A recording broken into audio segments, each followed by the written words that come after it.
Hey, what is up, everyone? It's Rich. All right, Happy New Year. Welcome to the first. What is it gonna be? It's Super Fun Sunday. Wildcat Street Smart. Oh, yeah. I thought what I would start doing is go through a few of the books that I've worked on, talk about it, behind the scenes. But yeah, so Super Fun Sunday 2019. I told everyone I would be back in mid-January. Here I am, Blaster Kid on deck, Wildcat Street Smart in the pocket. All right, welcome to Super Fun Sunday. What's it gonna be? It's gonna be super fun. All right, anyway, we'll get that out of the way. That was not easy to do. I've got allergies and a cold. It's rainy here right now. It's actually kind of cool. All right, so yeah, Wildcat Street Smart. Pencils by Travis Charest. It is pronounced Charest, although it looks like Charest. Script by Scott Lobdell. And then inks by me. And colors, I think, by Alex Sinclair, but it might have ended up being a few people. A lot of times what would happen is the books would get kind of sort of crunched together, and 5 or 6 colorists would do the book. And at this point, there actually wasn't color guides. They stopped doing color guides because initially what they would do is hand-colored guides, and those would be presented to different digital colorists, and then they would sort of replicate it in digital. This is actually hand-colored by Travis. So after we finished our run, which was unfortunately cut short, I won't mince words on that. But yeah, we were originally going to do 12 books over 2 years, and it ended up being like 6 comics in a year, something like that. But anyway, yeah, he went to Paris to work on the Metabaron book and sent this either from Paris or before he had left. He was living in San Diego when he was working on this, and then yeah, it was like DC bought Wildstorm. A lot changed. I mean, honestly, as we were working on the book, DC purchased Wildstorm, so it was actually really weird. One story I can say is when I got my original art back, they were going to stamp the back of it with this big like ink stamp that said like property of DC Comics, and my first thought seeing that stamp is it's going to go right through the fucking art. There's no way you're going to stamp my pages and destroy these originals. So what I did is I told them I'm going to stamp the pages. They're like, you know, like they have to be stamped. And this wasn't DC. It was through Wildstorm, but supposedly echoed through whatever DC. So what I did is I took the stamp and I got as little ink as possible on it, and then I would stamp it in the corner of the art where there was nothing that you could see, but it was a big stamp. I mean, it was like the size of like a bar of soap almost. And anyway, so yeah, that was kind of weird, but one memory I have of it. So anyway, not knocking DC. I mean, it's what they got to do. But yeah, I was like, fuck that. You're not gonna have a stamp on the back of my page put by someone like right behind a face or something, because it was so obvious that ink was going to probably seep through.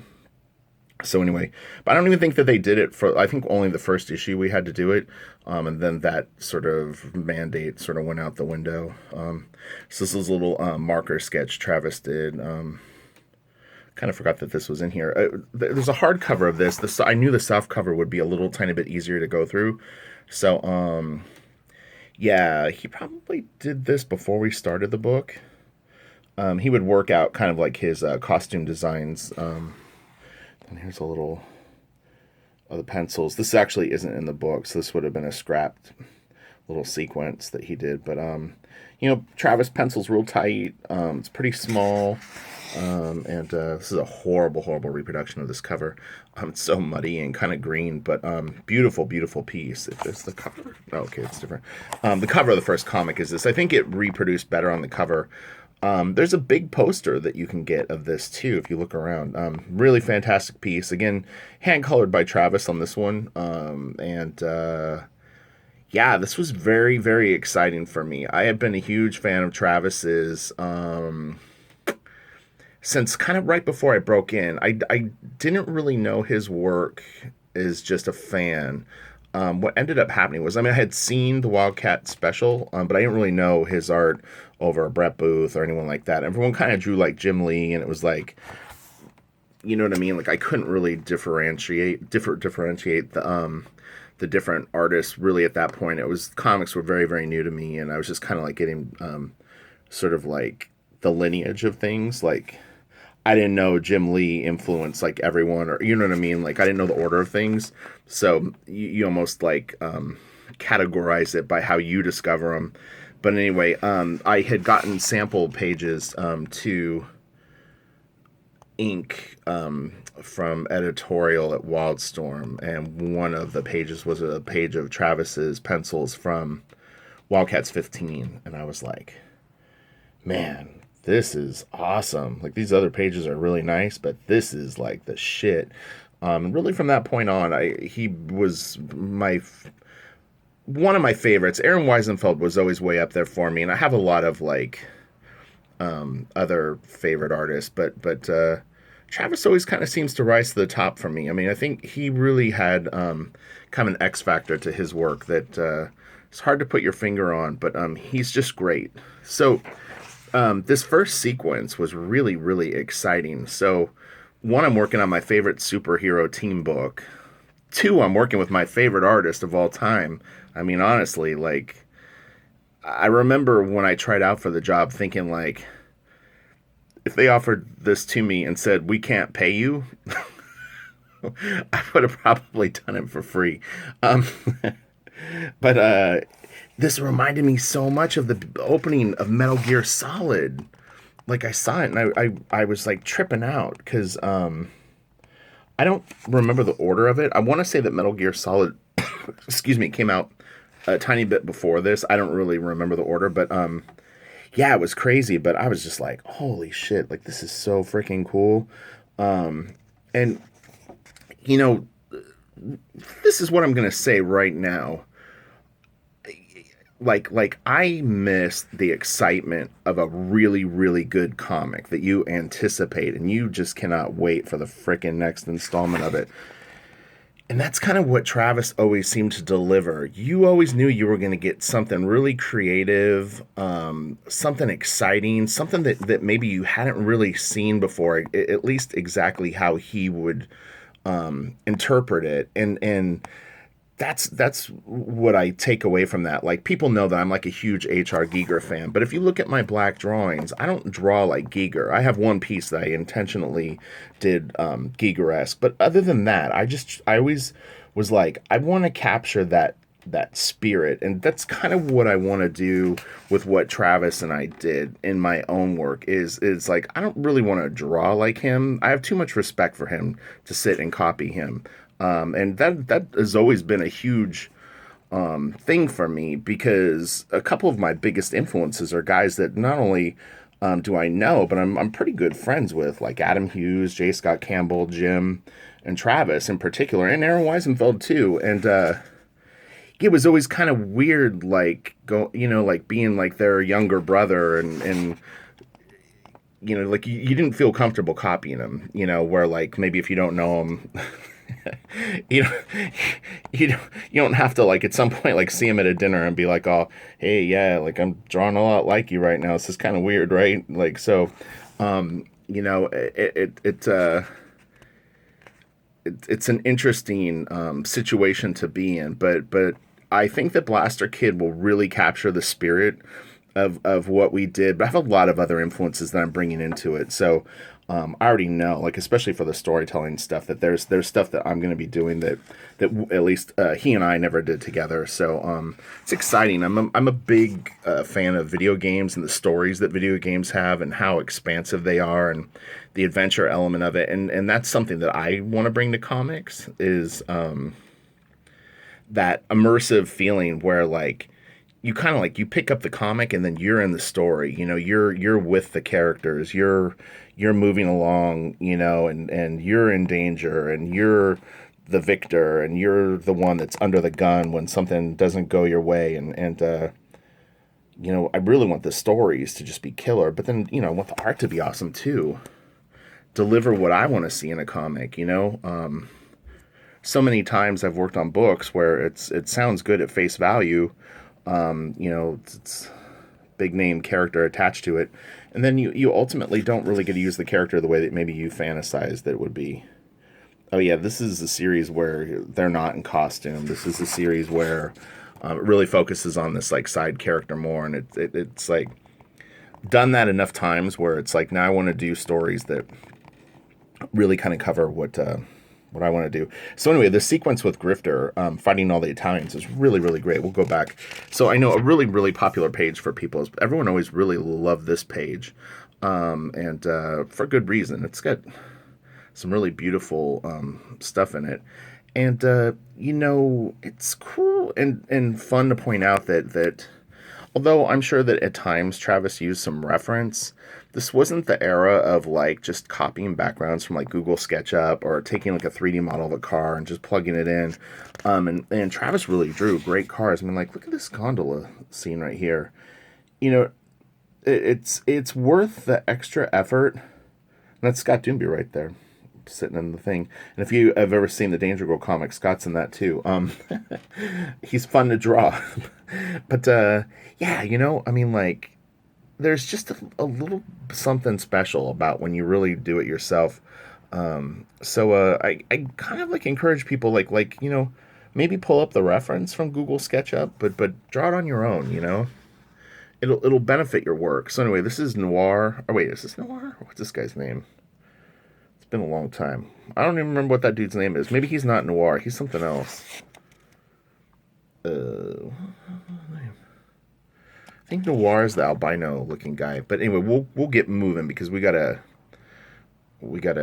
lot of pages. So Travis draws great jackets, he draws great boots, he draws great hair, he draws great guns, he draws great faces. This is a lot of good stuff. I got people talking in the background. Shut up, I'm on YouTube. I did shut the cats out. So great shot of Spartan and this dude facing off. He's like, I think he does lift him. I was going to say it's like a Darth Vader thing, but I think in the next page he was picking him up. Yeah. That's so awesome. Yeah, and he draws great pants and collars. Dude could do it all. He could be a stylist, like a clothing designer. Actually, he could. He does. He has really, really great costumes. I remember when we were prepping to do this, he had like sort of a rule book that he wanted to like sort of incorporate with the Wildcats and move away from, I think, some of the more generic superhero tropes. So like Grifter was going to be kind of more down and dirty, like with real guns and not like laser pistols and stuff like that. The drawings might be in the back of this book. That's really cool. But yeah, the stuff was really fun to ink. A lot of times people ask me like, how long did it take? I mean, I would say pages took anywhere from 2 to 3 days. Maybe sometimes one long day, but there wasn't a huge rush on it initially. Because Travis would take his time on the stuff. And I think a misnomer about Travis is that he's very, very slow. I mean, he doesn't produce a lot, but when he gets drawing, he's not as slow as people think. And sometimes he can actually be quite fast. So it just depends. Like, I think he needs to get the idea kind of clear in his head, and then he's able to, like, get it down quite well. He does draw kind of piecemeal sometimes, like where gets a little exaggerated, but he's pretty good at like fleshing out drawings. So like he can have a pretty like like the joke is like he could start with like a finger and like draw a whole body and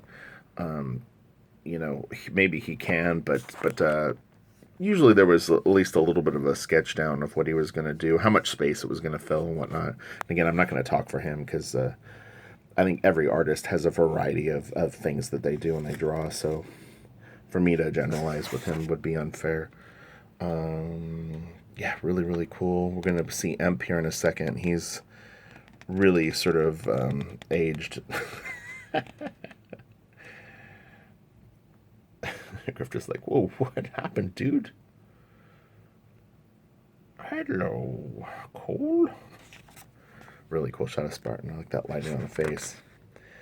Look at the little imp right there. He's so cute. He's like Yoda, with fancy gloves and a cigar. Smoking's bad. You should be vaping, dude, so you can get popcorn lung. Alright. What is this guy's name?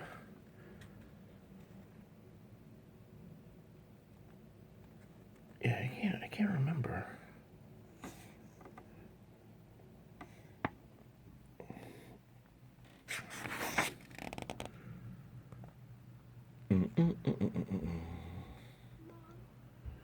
Cool little splash page there, I think, right here. Maul, Grifter, Zealot, Warblade, Voodoo, Spartan, Imp. That is either Kenyan or Noir. Maybe that's Kenyan? Yeah, wait. Yeah, so this is Kenyan. So the other guy is Noir. I was right. Okay. That's a cool shot of Grifter. He's like... Then we got Voodoo cover. I keep hitting autofocus. I'm using my old phone because it doesn't zoom in so much. This is hand colored by Travis, and he would kind of basically like paint these covers. It was a little bit of a bummer not to do the covers with him. I did do some, but he was really he was so good when I was working with him that kind of whatever he wanted to do was fine. I mean, it was just one of those things where. How funny. I never have seen that. Justin and Matt suck and the Starkings was here. Interesting. I have a black and white print that I had done of this piece, and so it didn't have those two things on it. But that's definitely not Travis's writing. We did all that hand lettering on that, though. Yeah, then we got Voodoo. Cool pants. Hardcore shorts are really good. It's a little bit of a shame. I mean, some of the detail is a little hard to see on this. I think it'll shoot a little bit lighter than what I'm seeing through the camera preview thing. Nice detail on that tree. The trash can looks really slick. Again, great looking car, and this isn't traced off some stupid model. It benefits from it. It really does. And man, look how nice that little car is. It's so good. But yeah, you're able to just do a bit more with it when you draw it out of your, like you lay it out and then put it down, even if you're using reference, but just, So the original, I actually own this original. This guy isn't on it. This is a completely different, like this whole part of the page is a complete different drawing. Never posted it online. I plan to at some point. I've always been kind of saving it for something kind of exciting. Yeah, this was actually a stat, so I've seen it sell on eBay, and so it's definitely changed hands once. I don't know if the car was on it, but just it was like that Damon. But yeah, there's a big shot of something else that's right here on the original board, similar to that, but different too. Then this is a really, really great piece. Man, that stuff was so fun to do. I was such a big fan of the Wildcats, and the work on the characters was just really neat in general. Then again, to do it with someone who I admired so much, and really his work on Wildcats too, because it was his first run on the Volume 1 stuff that got me so excited about Wildcats. But yeah, to be able to ink this stuff was just great. This is a really, really cool piece. But yeah, Blaster Kid, this is what it's going to look like, pretty much. It's fairly time-consuming to do, but it's just worth it. I mean, I think that I'd rather do 3 books in a year and be really, really proud of them. And I'm not saying that I can draw at the level of Travis, so don't misunderstand that. But I mean, this is what I'm basically going for with my other influences fused in there, and there's quite a few. Like I said, it's not just I don't have these comic books out all over my desk when I'm working. In fact, I don't have any. But I've seen this stuff so much, it's kind of encoded in my DNA because I love it. I looked at the other stuff more, though. I would say that I don't go back to the stuff that we did together as much, honestly. Enough time has gone by, though, where I can kind of look at it with fresh eyes, but I still get a little picky. This is really cool. His lighting is so great. God damn. It's like his mind is like a computer. I don't know how in the world he does it. It's really wild. Wild cats. But yeah, he's so good, man. Oh, jeez. anyone who draws like and is aware of his stuff knows too. It's like, man, this dude was like on some special juice. This was such a great piece. God, like when I would see him drawing these, and I knew that I was going to be inking it next. It was pretty cool, pretty exciting. This doorknob is so detailed, and then this it's really really cool. Such finesse with like his work. You can kind of see like all the like fine detail. He has a good sense of humor too. Like he puts like little funny things in his work that make it like lighten the mood. And the coloring on that's a little weird. It's funny because I haven't seen this book in color as much as I've seen it in black and white. So seeing it in color, like a little Star Wars figure there, is trippy.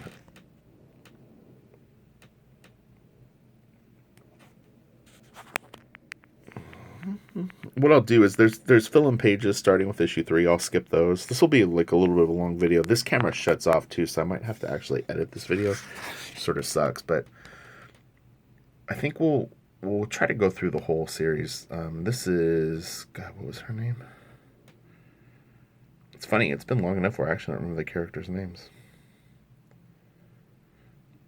Oh, CC Rendoza. Yeah, Rendozo. Elvis. It was funny, like he drew this one shot. Oh, this guy right here, look at that. That looks like Robert De Niro, right? Like it's gotta be. It's so badass. Or it could be Duvall from Apocalypse Now. Yeah, I don't know. What do you think? Robert De Niro or Bobby Duvall? You tell me. Oh man, it's nice. The coloring on that's great. They really played up the like lighting, and this was done with wash, so it's a little wash when it's colored in comics doesn't really look that great. It's a very beautiful effect in black and white, but yeah, it's not, it doesn't really take color well. So it's, I think because he was coming off of X-Men Wildcats, he liked to see the finished black and white art sometimes with a little bit of wash on it. But yeah, he wasn't really doing himself any favors with the big because it was being colored, you know. And even to this day, I see people that do Copics and all that, and they get it colored over. I still don't think it looks very good personally. I think just stark black and white with any kind of colors always seems to. It's a better foundation. This is a great page. Look at this stuff. How nice it is. And again, you like now you just know like a lot of people would grab little, you know, Google SketchUp stuff, and sometimes they don't even draw it. They just use like a filter and throw it in their book. But yeah, the stuff always has character because he makes it up, and he really has it fit his work. His guns are great too. He really do guns great. He had a lot of gun toys, like small like Ultimate Soldier guns, and GI Joe style stuff, but a little more accurate. So he kept a lot of that stuff around, and he is very, very observant. I mean, that's why his art is so good. Is he's really, really got a great eye for construction. And I'm actually holding back some stories. I have other stories that I can tell about this series, but this will be a really good video. But if you ever think you've heard it all, you haven't. And at some point, I will definitely share more. Because there's some really fun stuff and I think interesting insights to this process that were pretty cool. This is the infamous hand page. He went back and fixed it, which was cool, but I think it almost probably brought too much attention to it. It's weird. In black and white, it wasn't so obvious, but anyway, I remember this background behind these characters. It's a little hard to see here. Try to zoom in on it. This took all night. I'm not even kidding. I spent hours on it. He had it really loose in pencil, and we had done enough pages together where I think he trusted me to come up with something. But it's a lot of real estate. When you're on an 11 by 17 board and you have to do a fade that big with that much stuff, I want to say it took somewhere between like 3 and 5 hours just to do that black behind her. Isn't that crazy? It's a real cool page.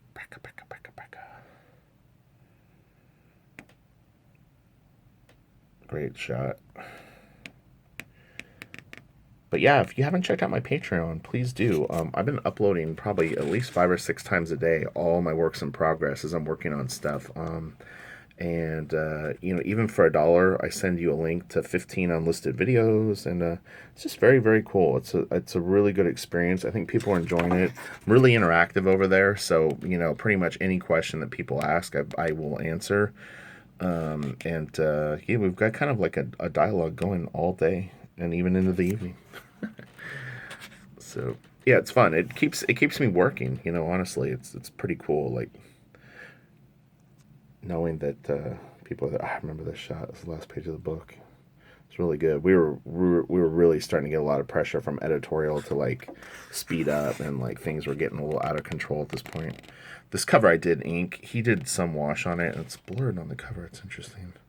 I guess to create speed. I'm not a big fan of blurs in comics. I get it, but yeah, I don't know. Like when I'm working on a piece and I know they're gonna blur it because it's got speed lines, you're just kind of like, oh man, kind of a bummer. This tree's got a lot of rendering on it. I don't know if you can see it, but like we did all the wood grain on it. The color's pretty dark here. It shoots darker. It may be lighter on the computer screen when you see it, but yeah, like the tree is fully rendered. This little kid was a punk ass trying to blackmail Grifter. Good luck with that, kid. That's a great, great ice cream truck. A little jerk. Grifter's like, what do you want, kid? Get the hell out of here. Oh, they took out our names here. So it was Tutti Frutti Friend, Peachy Ponsner, Banana. I can't remember who Banana was. But yeah, they they pulled our names out of there, but they were all on there, like as flavors of ice cream. Happy Spot. The kid wets his pants. I don't think you can really tell in the comic, but that was the idea, was that he pees his pants here because he's so scared of Grifter. Then we've got Noir and Grifter in the ice cream truck. Super cool.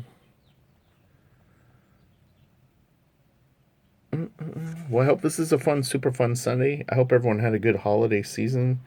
And I'm back, babies. I don't know how many videos a week I'll do on YouTube. I really, really just want to work on my Blaster Kid comic and then do my day work. If anyone's a penciler and they work for Marvel or DC right now, let me know if you need an inker. Because I actually need work. I don't have any work right now, so all interesting offers accepted. I have to keep a steady check, so...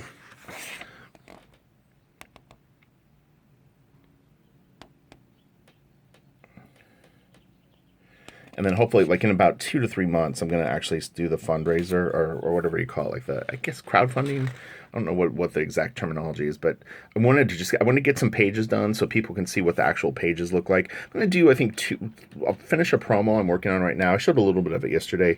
And then I've got one more that I wanted to do that I had started. And then, yeah, I think I'll just start cranking out the pages. Not cranking them out, but you know what I mean? Like that's really going to be the focus is showing the sequential pages, because that's really what it's about with the story, and then I can do covers and more I guess specific pinups and covers and stuff like that. That is fun stuff to draw, but the sequentials are fun too. When you see someone that does really, really good sequentials, I mean, it always gets me excited. I think Olivier Coipel does really, really cool panel to panel stuff. I'm always a big fan of like Mignola. There's tons of artists. Just anyone that's good, I like. There's so many now too. I mean, you see people online all the time that are real good. So it always is like, it gets your juices going. You're like, okay, I need to be better. I need to work harder on this stuff. I need to like plan better.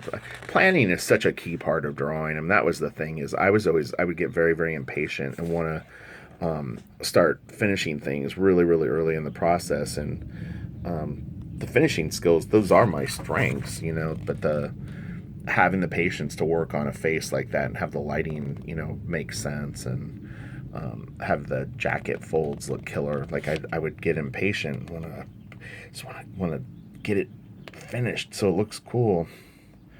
But that's where the struggle. Struggle. That face is so cool. God, man. So my camera's going to shut off here in a second, and it starts a second video. I hate the idea of having to edit this thing. It takes so long to process. So I might stop it here because this is where we start getting fill-in pages, and then we'll come back to this later. We'll end on this page right here. So okay, I'll talk to y'all later. Please smash the like, share this video if you can. Come over and check out Patreon. I'm telling you, for $1 you can come over there, well, we're having a lot of fun. All right, I love you all, and I'll talk to you all in a few days with some more Blaster Kid art. All right, bye.